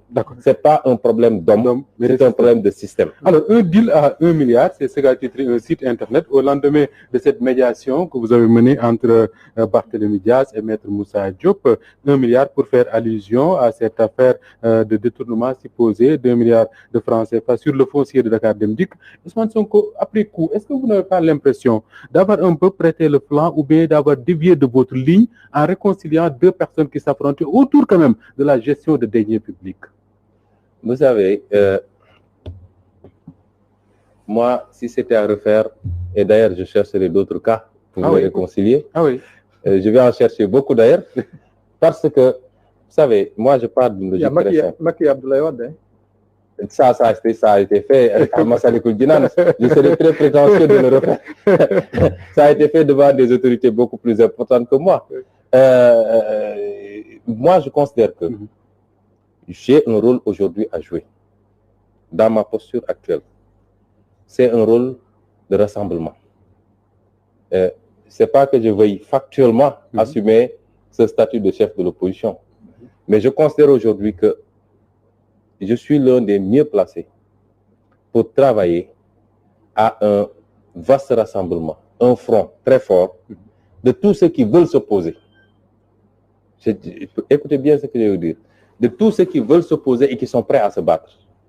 Parce que dans ce pays, il y a beaucoup de parleurs, mais ceux qui sont prêts réellement à se battre et qui sont prêts à assumer les conséquences de leur combat, on les compte sur le bout des doigts. Et donc, j'assume ce rôle-là. On va lancer le principe de regrouper tout le monde dans un vaste front. On n'exclut aucun parti politique de l'opposition dans un vaste front pour faire face à Macky et pour exiger la tenue des élections à date. Parce que là, ce qu'ils sont en train de préparer, c'est de repousser et de repousser encore. Parce que l'objectif, c'est de ne pas tenir d'élection d'ici 2024. Et s'il dit qu'il est majoritaire et qu'il a réussi d'ailleurs à prendre les gros poissons, comme nos pêcheurs ne parviennent plus à avoir des poissons, lui au moins s'il en a. S'il dit qu'aujourd'hui, il a tout ça, pourquoi il a peur d'aller vers des élections? De quoi il a peur? Pourquoi ne veut-il pas organiser des élections locales? Le mandat est expiré depuis presque 2 ans. Maintenant, il repousse. Il faut que les élections locales se tiennent en 2021. Il faut que les législatives se tiennent en 2022 et que la présidentielle se tienne en 2024. Toute l'opposition doit pouvoir se regrouper autour de ça. Alors, dans ce rôle que je m'attribue, que nous attribuons, parce que je ne suis pas seul, tous les gens que je vois présenter des velléités de se positionner comme opposants, je me donne, moi, la responsabilité d'éviter qu'on soit en train de se crêper les chignons entre nous, plutôt que de nous organiser pour faire face au régime de Macky Sall. j'ai fait une médiation entre deux jeunes sénégalais qui ont à peu près la même morphologie politique, j'allais dire. J'ai considéré que ce serait un gâchis, que ces gens-là se perdent beaucoup de temps à se donner des coups, alors que l'objectif, il est ailleurs, c'est de faire face à Macky Sall. Et finalement, j'ai fait la médiation, je leur ai dit, asseyez-vous, discutez, entendez-vous parler. Cela ne veut absolument pas dire qu'on protège quoi que ce soit. Aujourd'hui, le gouvernement peut à tout moment envoyer une mission d'audit où il veut, épingler qui il veut et le mettre en prison. Ici, on était dans un conflit privé, strictement privé. Un conflit privé, toutes les deux parties ou une des parties peut à tout moment dire « j'avais déposé une plainte, je retire ma plainte ». Mais le premier gardien, parce que ce qui était au tribunal, ce n'était pas un conflit sur 1 milliard, c'était une diffamation. Venez prouver que ceci n'a pas été fait, venez prouver que ceci a été fait, ainsi de suite. Ça n'a rien à voir avec un conflit sur le truc. Ça se fait à partir d'un contrôle effectué par les corps de contrôle qui épingle X ou Y, on transmet au procureur, comme c'est le cas par exemple sur le dossier des 94 milliards, où moi j'ai fait une dénonciation, où l'OFNAC a fait un rapport pour me confirmer et déposer un rapport auprès du procureur de la République. C'est dire enfin que nous ne protégerons personne. Même ceux qui sont avec moi, si El Malick, que vous voyez là, était épinglé de quelque chose, c'est pas mon problème. Et le jour où je serai élu président de la République, je le dis tout le temps à tous mes collaborateurs, le premier combat à gagner, c'est celui de la transparence et de la bonne gouvernance. Celui qui fait ce qu'il ne devait pas faire, il sera traduit devant les tribunaux et sanctionné. Macky Sall avait tenu le même discours sur cette même place en 2012. Parce que je ne suis pas Macky Sall. Vous savez, je vais vous dire, vous savez, quand les gens parlent, on essaie de faire des parallélismes avec d'autres politiciens. Mais j'ai tendance à dire, vous êtes journaliste, mais je le dis tout le temps au peuple sénégalais. J'ai dit, un homme politique, c'est un discours et un parcours. Moi, j'ai un parcours. Macky Sall a un parcours. Si les Sénégalais avaient regardé le parcours de Macky Sall entre 2001 et 2008, quand il quittait, ils comprendraient que le discours ne reflète pas le parcours. Parce que les gens sont entrés dans des gouvernements relativement pauvres, ils en sont sortis avec un matelas financier. Moi, j'ai un parcours, j'ai fait 15 ans dans une administration où je pouvais avoir tout ce que je veux. Et quand je suis sorti, j'ai fait ma déclaration de patrimoine.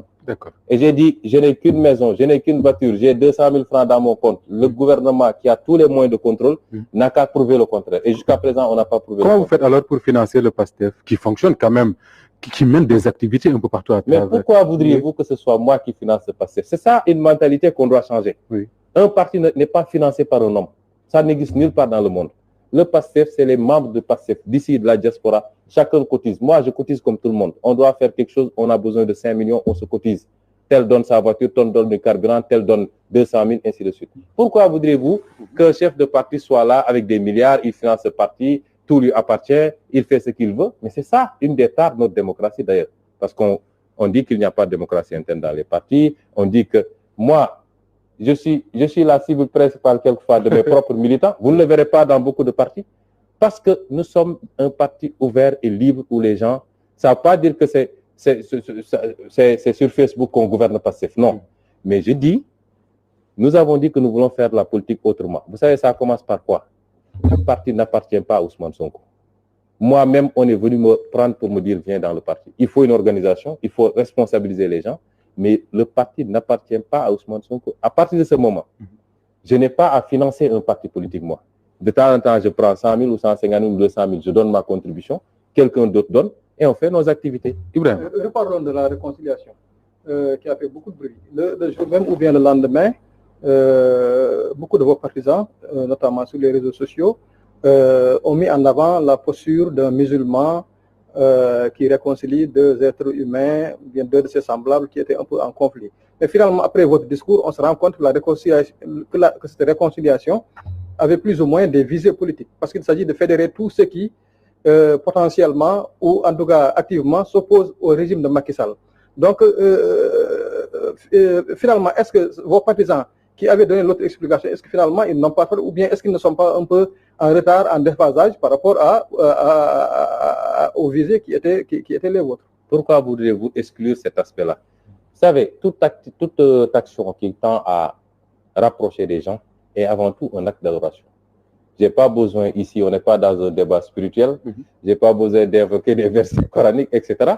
Nous sommes dans un débat politique. J'ai abordé un aspect qui est un aspect politique. Mais évidemment, j'ai considéré, moi, et je le fais tous les jours, qu'il est de notre responsabilité à tous de faire ce travail-là. Maintenant, je ne l'aurais pas fait si un certain nombre de conditions n'étaient pas réunies. Je ne l'aurais pas fait. Mais vous savez, je suis très satisfait de cette affaire parce que moi, à chaque fois que je pose un acte en politique, à chaque fois que nous posons un acte et que nos adversaires crient au scandale, je dis qu'on va dans le bon sens. Là où j'en suis, si on posait un acte et que nos adversaires applaudissent, j'aurais beaucoup de crainte par rapport à notre trajectoire. Je considère que ce soit sur le plan politique, purement politique, ou sur le plan de la gestion étatique, à chaque fois qu'on pose un acte et que cet acte-là est mal perçu par nos adversaires, parce que vous, politiquement, vous pensez que nos adversaires voient d'un bon œil l'acte qui a été posé. Et vous considérez que ça... Ils disent que vous avez fait exactement la même chose qu'Idriss Seck avec Macky Sall. Ils sont redevenus Mburok Sow. Vous avez réussi à ce que Barthélémy Diaz et Moussa Diop redeviennent Mburok Sow. Non, ça n'a aucun rapport. Vous-même, vous le savez. Il faut pas insulter les Sénégalais. Entre aller dans des sinécures, dans des prébandes ou je ne sais quoi, et deux personnes qui sont aujourd'hui dans... Aucune de ces personnes ne peut donner quoi que ce soit à l'autre, ni en argent, ni en poste ou je ne sais quoi. Vous savez très bien que ce n'est pas la même chose. Vous savez, quelquefois, il y a des arguments tellement enfantins que, voilà, vous savez que ce n'est pas la même chose, je ne vais pas développer. Allez-y. Mais finalement, bon, peut-être vous l'avez abordé un peu, mais est-ce que cette réconciliation-là, ce n'est pas le meilleur moyen de faire table rase sur le fondement de l'affaire? Parce que le fondement de l'affaire, c'est des accusations de détournement sur 1 milliard du foncier de Dakar Demdik. Et le lendemain, ce qu'on a constaté, c'est que Maître Moussa Diop a retiré sa plainte. Vous avez dit que l'État maintenant peut utiliser ses moyens, mais qu'est-ce qui vous a empêché, vous, de laisser peut-être de laisser la procédure aller de soi, continuer, plutôt que presque de la stopper net? Et là, c'est le meilleur moyen d'ensevelir donc cette affaire. Vous savez, vous les journalistes, je vais vous dire, je crois qu'il faut éviter de jouer le jeu des autres. Parce qu'on perd du temps sur des débats tellement secondaires. Non, on a joué le jeu de personne. Alors que la priorité est ailleurs. Je sais que les journalistes n'aiment pas souvent qu'on les pique, mais ils n'aiment pas qu'on les pique. Et la réaction a été immédiate. Mais je vais vous dire, qu'est-ce qui empêche dans une démocratie, dans une république normale, que le procureur, quand on dit 1 milliard a été détourné, qu'il se saisisse? Qu'est-ce qui l'empêche? Qu'est-ce qui empêche l'État, et je crois qu'ils vont le faire incessamment, d'envoyer des missions d'audit comme on le fait partout pour les comptes, etc., pour aller faire le travail qui doit être fait? Vous croyez que c'est avec un procès en diffamation qu'on règle le problème? S'ils étaient allés au tribunal et que la partie qui a accusé ne peut pas prouver et qu'on dise on la condamne, qu'est-ce que ça va ajouter à l'affaire? Donc, moi, je pense que fondamentalement, le débat se pose en d'autres termes. Je ne suis pas censeur de qui que ce soit. Je ne suis pas la justice sénégalaise. Parce que même en cas de désistement de la partie, d'une des parties, ou des deux, le procureur aurait pu dire « je continue l'action publique », puisqu'on a parlé de deniers publics. Qu'est-ce qui les empêche de le faire? Donc, on est en train de poser un faux débat qui n'existe nulle part. J'assume et je réitère ce que j'ai dit. Je suis très satisfait de ce qui a été fait par rapport à 2 jeunes Sénégalais qui étaient dans un contentieux en diffamation. J'ai considéré que ces 2 jeunes Sénégalais-là ne doivent pas, parce qu'ils ont à peu près la même orientation dans les semaines à venir, dans les mois à venir, etc. Je crois qu'à chaque fois que je pourrais le faire pour éviter que nous soyons dans des combats entre nous, plutôt que de nous faire face à l'adversaire commun que nous devons avoir, et de perdre de vue les priorités. Et j'ai tout à donner des priorités sur le plan économique, sur le plan politique du moins.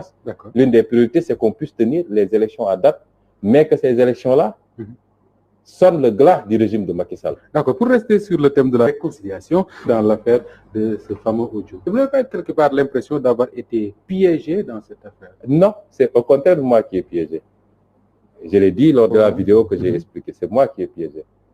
Mais vous savez, La vie, c'est important tout ça. Parce qu'en cheminant, nous savions que la politique est ce qu'elle est au Sénégal. Mais plus on chemine, plus on avance, plus on en découvre parce que c'est extrêmement important. Donc, moi, je suis très à l'aise sur ces questions-là. Mais j'ai considéré que ça nous a permis aujourd'hui de faire un pas de plus en politique. Parce que vous savez, la particularité de PASTEF, c'est que nous ne sommes pas des politiciens. Eux-mêmes, ils le disent, les politiciens disent que nous ne sommes pas des politiciens. Que Dieu nous en garde d'ailleurs, nous préférons rester ce que nous sommes. Et quand vous fricotez avec des politiciens, quand vous êtes tout le temps en face de politiciens, peut-être que il y a des choses que vous n'imaginez jamais pouvoir faire dans votre vie. Et vous avez tendance, je le disais l'autre jour, avant-hier à quelqu'un, je lui ai dit, ton principal problème, c'est que tu penses que tout le monde est comme toi. Parce que tu es tellement bien, tellement bon, tellement, etc. Donc, ce n'est pas des trucs de personne, comme je vous l'ai dit. Moi, dans ce qui me reste de carrière politique, je ne parle et je ne parlerai, je n'ai toujours parlé que de ce qui intéresse le Sénégal. Oui, mais c'est intéressant quand même que quand vous dites que quand on est en politique, au fur et à mesure qu'on avance, on découvre des choses. On découvre la nature des gens. J'ai lu quelque part Ibrahim Sène du PIT qui dit au fur et à mesure qu'on avance, les Sénégalais vont découvrir le vrai Ousmane Sonko, un homme prétentieux, pressé, dangereux. Je n'ai pas à répondre à des reliques politiques. Ça, c'est des reliques politiques, des alimentaires. Donc, passons à des choses sérieuses. Justement, dans une... Bon, peut-être c'est beaucoup plus sérieux. Donc vous acceptez que tout ça n'était pas sérieux. Comme vous avez dit que non, je suis content de vous parce que... Non, c'est par rapport à la question. Non, c'est par rapport à la question sur Ousmane, non, sur Ibrahim.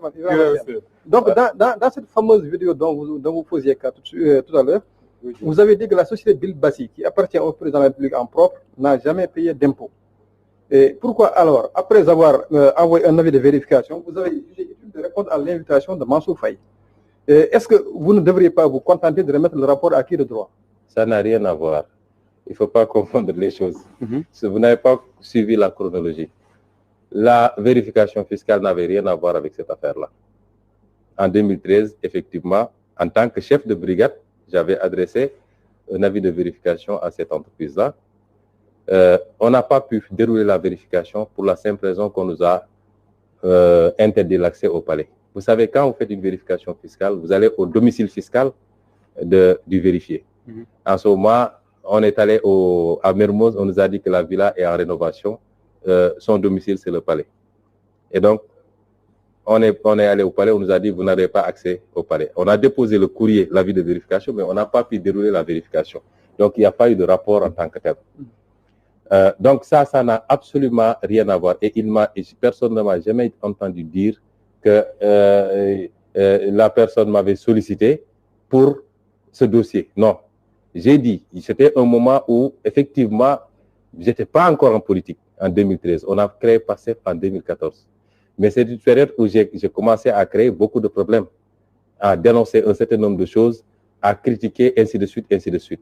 Et on m'a sollicité pour me dire, oui, vraiment, nous venons d'arriver, vous lancez trop de cailloux, etc. D'ailleurs, on peut vous trouver une audience avec le président, il a besoin de jeunes comme vous. J'ai dit non, je ne suis pas intéressé. Donc, je n'ai pas fait de rapport entre la vérification elle-même et la demande d'audience. On dit que ça avait à voir avec le cas Taïb Ndiaye. Effectivement, quand je suis allé, et vous savez, ce que j'ai voulu préciser, c'était d'où était venue la demande. Et je continue à le dire, je le jure ici devant Dieu. On m'a appelé, on m'a sollicité pour une audience avec insistance. J'ai saisi le bureau de mon syndicat qui m'ont dit, écoutez, il faut aller écouter.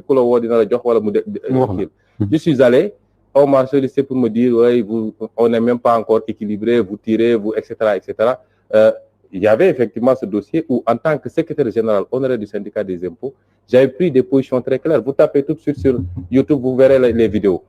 J'avais pris des positions très claires. L'émission que vous avez faite, par exemple, avec Papa Alenia, vous avez défendu comme pas possible. Il y avait les articles que j'ai publiés et je l'assume aujourd'hui plus que par le passé. Et l'histoire m'a donné raison. Où est votre CRI là? Combien de gens ont été condamnés? C'est pas ma CRI. Hein? Non, c'est votre CRI. Combien de gens ont été condamnés? Combien de milliers de francs, je ne dis pas de millions ou de milliards, ont été rapatriés dans ce pays? C'était une juridiction politicienne. Et la preuve, celui qui jouait au guerrier, substitut du procureur, sera aujourd'hui sur la même table de conseil des ministres avec des gens qu'ils poursuivaient au niveau de la crise. Les Sénégalais doivent accepter et refuser qu'on les manipule. C'est un mensonge depuis le début qui n'avait qu'un but, c'était de bloquer des adversaires politiques dont on avait peur, parce que l'idée, c'était le PDS est tombé, mais l'appareil est encore là, il faut le bloquer avec un épée de Damoclès. C'est tout. Et moi, je ne serai jamais dans ces hypocrisies. C'est vrai que les Sénégalais avaient soif de reddition de comptes. Nous avions dit reddition de comptes, oui, mais passer par la voie normale. La voie normale dans un pays de droit, c'est pas l'inquisition. C'est d'épingler des gens dans leur gestion avec des faits précis, de donner au procureur qui poursuit, la défense se défend et un juge tranche. Mais vous ne pouvez pas prendre Moustapha Diop, vous avez une jolie montre où vous l'avez trouvée, je vous mets à Rebeuss, je mets des commissions rogatoires pour voir où est-ce que vous avez acheté la montre. Ça, c'est des positions de principe et on les défend. Maintenant, c'est facile de manipuler l'opinion pour dire, ouais, il essaie de défendre X ou Y. Je le fais, je le ferai encore aujourd'hui, je l'aurai fait dans 10 ans. Et quand je le faisais, on n'était pas encore en politique. Les gens me disent, mais vous voulez entrer en politique? Oui. Mais ce dossier, ça va poursuivre. Je dis, mais c'est pas mon problème. Vous savez, moi, en politique, je suis convaincu d'une chose. Tant que je serai sincère avec moi-même, et tant que tout ce que je ferai, je le ferai en étant quitte avec ma conscience. C'est mon digante yalla, comme on dit. Je n'ai pas à voir est-ce que ça plaît ou est-ce que ça ne plaît pas. Parce que le jour où je serai dans ces calculs, je serai comme tous ces politiciens-là. Je ne fonctionne pas comme ça. Quand je prenais des positions, c'était dans un contexte tellement hostile parce qu'on avait...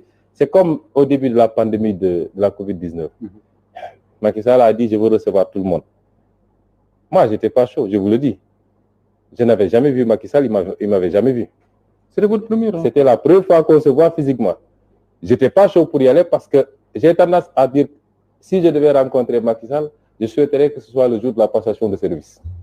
Il sort du palais et que j'entre dans le palais, c'est tout. Mais nous avons discuté, les gens ont dit, mais si tu n'y vas pas, le peuple, tu vas te mettre à dos le peuple parce qu'on a tellement apeuré les gens avec la pandémie que c'est quelque chose de grave. Le Sénégal est en guerre. C'était les termes utilisés. Et si tu ne vas pas, on va dire, il n'en a que pour lui-même. Parce que maintenant que le pays est en danger, il n'y va pas. Il refuse de participer à l'effort de guerre. Je suis allé pour ça. Mais c'est pour dire simplement que dans ma manière de faire moi, je ne suis pas obsédé par le pouvoir. Si je devais être élu de certaines manières, je préfère ne jamais l'être. Et tout ce que je sentirai dans ma vie, tout ce que je considérerais comme juste, je prendrai sur moi de prendre une position nette, claire et précise. Si ça doit me coûter le pouvoir, que ça me coûte le pouvoir. Vous me direz que ce n'est pas politicien, mais on assume. Alors, il nous reste quelques petits minutes. Ibrahim, on va faire comme vous avez l'habitude de dire. Question fast-track, réponse fast-track, notamment sur le PASTEF à Ziguinchor. Oui, je crois. Donc, PASTEF à Ziguinchor, quel est l'état de l'implantation de votre parti? Et bien, est-ce que vous serez candidat à la mairie de Ziguinchor? Ben, à Ziguinchor, vous savez que c'est... si vous en référez simplement aux résultats de la présidentielle, vous savez que c'est une zone, peut-être la zone où on est le mieux implanté au Sénégal. Donc nous rendons grâce à Dieu, avec des militants de qualité à qui je rends hommage ici, comme je rends hommage à tous les militants du Sénégal et de la diaspora. Et donc nous n'avons pas beaucoup de soucis à ce niveau-là. Maintenant, après, pour les candidatures, je crois que c'est très tôt pour en parler, d'autant qu'on ne sait même pas quand est-ce que ces élections se tiendront. Il faudra mener la bataille d'abord pour avoir une date précise pour la tenue des élections. Et le moment venu, on appréciera parce qu'il y a toute une stratégie qui va avec une candidature. Donc, je ne peux pas tout de suite vous dire. Et j'appartiens aussi à un parti. Ce n'est pas totalement exclu que vous vous présentiez à Ziguinchor. Je suis un homme politique. Oui. Il n'y a aucune posture politique, aucune station politique qui soit exclue dans le déroulement de ma carrière. Tout ce qui est électif me concerne directement ou indirectement, que ce soit les élections locales, les élections législatives, l'élection présidentielle. Alors, le parti est bien implanté à Ziguinchor, vous le dites, mais les échos que nous avons quand Ibrahim, c'est que les problèmes ne manquent pas. Certains vous disent, oui, vous reprochez à Macky Sall d'impliquer sa famille dans la gestion du pays, mais il se dit qu'à Ziguinchor, le PASTEF traverse une crise à cause de l'omniprésence, dit-on. Je ne fais que citer ce qu'on me rapporte de votre sœur. Finalement, est-ce que ce n'est pas un peu l'arroseur arrosé?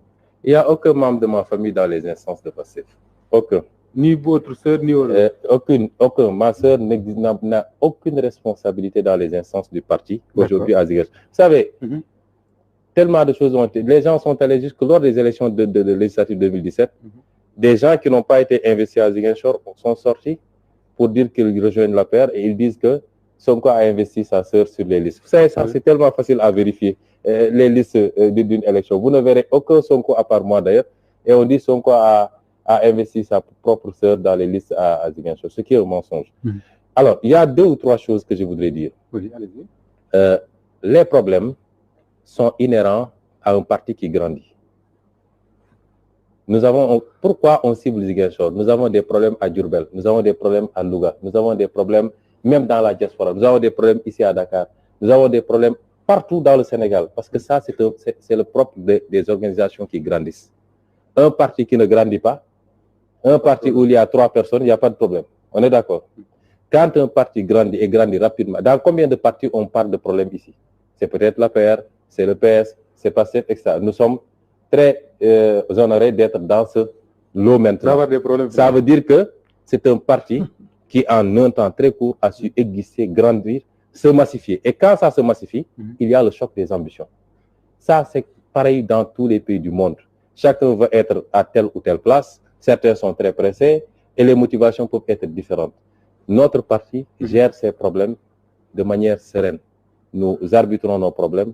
Vous parlez de Ziguinchor, Bignona et le département à côté. Je suis originaire de ce département en réalité. Bignona a connu des problèmes. On les a convoqués ici à Dakar. Oui, on s'est assis, on s'est parlé et on a trouvé des solutions. Et partout dans le pays, il y a aujourd'hui des problèmes ou des trucs. Mais ça, c'est bon pour le parti. Ça veut dire que le parti grandit, il grandit très vite. Mais des problèmes qui remettent en cause les fondamentaux, il n'en existe pas. D'accord. Prenez une dernière question. On ne connaît pas encore la date, vous l'avez dit et répété, mais vous avez également dit au cours de cette émission-là que votre posture aujourd'hui vous permet de devoir réconcilier les gens, créer un vaste front qui ferait face au pouvoir de Macky Sall. Est-ce que cela veut dire que si on va au local dans les conditions que nous connaissons, il n'est pas exclu que le PASTEF y aille, par exemple, avec Khalifa Sall à Dakar ou bien Cheikh Bamba Dièye à Saint-Louis? Mais ça, quand on va y arriver, vous savez, moi, je ne prends pas les décisions à passer. Ça, il faut que les gens comprennent que nous fonctionnons autrement. C'est pourquoi, souvent, nos propres militants, je crois qu'il y a un problème de compréhension. Parce qu'ils ne comprennent pas.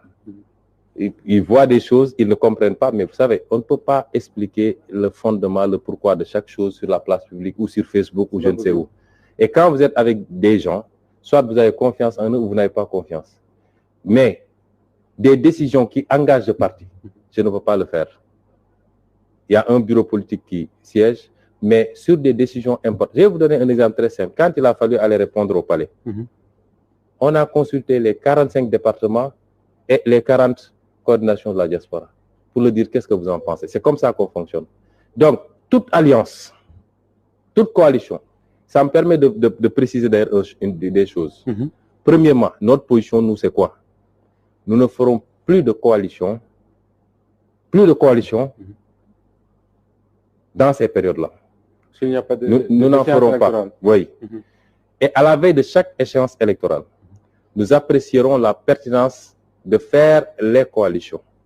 Et c'est avec toutes les composantes du parti que ce sera discuté. Faut-il aller en coalition? Avec qui nous allons en coalition? Entre-temps maintenant, nous sommes prêts à être dans des fronts avec toutes les forces qui veulent se battre. Être sur la question du fichier, parce que la tenue des élections à date, l'argument que le gouvernement veut brandir, c'est un faux argument. Ils veulent brandir les conclusions du dialogue politique. Le dialogue politique n'a jamais dit que tant que ce qui est arrêté là-bas n'a pas été formalisé, on ne va pas aux élections. On doit faire l'audit du fichier. Si on démarre l'audit du fichier tout de suite, si ça se termine avant la date des élections locales, tant mieux. Si ce n'est pas le cas, on va aux élections locales avec le fichier-là. Parce que c'est avec ce fichier-là qu'ils ont fait le forcing pour aller à l'élection présidentielle. Rien ne nous empêche de faire les élections locales avec ce fichier, mais avant les élections législatives, ils auront quand même terminé l'audit du fichier. Donc aujourd'hui, il n'y a pas d'alibi. C'est-à-dire qu'il faut qu'on ait une satisfaction des priorités. La première priorité, c'est quoi? C'est qu'on tienne les élections. Tout le reste va se déterminer par rapport à ça. Tout ce qui ne peut pas se faire en deçà peut se faire après, mais on tient les élections. La deuxième chose, la rationalisation du calendrier. Nous avons été très clairs également. Rationalisation, oui, mais après 2024. D'ici 2024, les 3 élections doivent se tenir à date. Ça aussi, on a été extrêmement clair. Donc, je rappelle notre position. Et je veux que je l'adresse d'abord à nos propres militants. Je l'adresse à tous les Sénégalais. Nous avons dit, nous sommes prêts à nous retrouver dans des fronts forts avec l'ensemble des composants de l'opposition pour aiguiser un certain nombre de choses et créer le rapport de force. Nous n'irons en coalition qu'à la veille de l'élection. Vous savez pourquoi?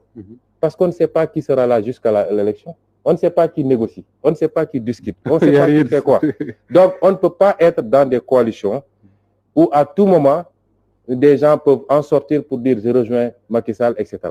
Quand on sera à 1 mois, 2 mois des élections, les survivants, ceux qui seront encore là, nous pourrons nous retrouver pour parler. Mais si on est ensemble dans des fronts et tout, peut-être qu'on aura le temps de voir un certain nombre de choses ensemble d'ici là.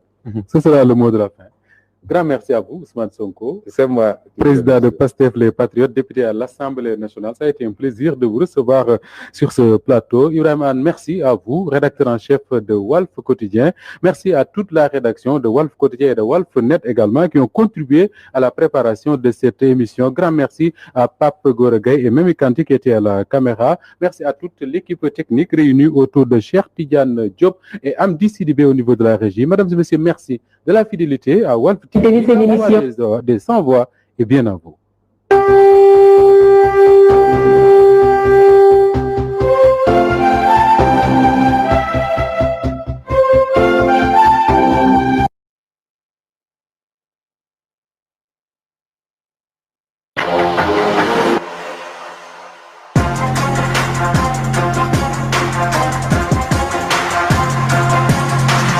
Walfadjri.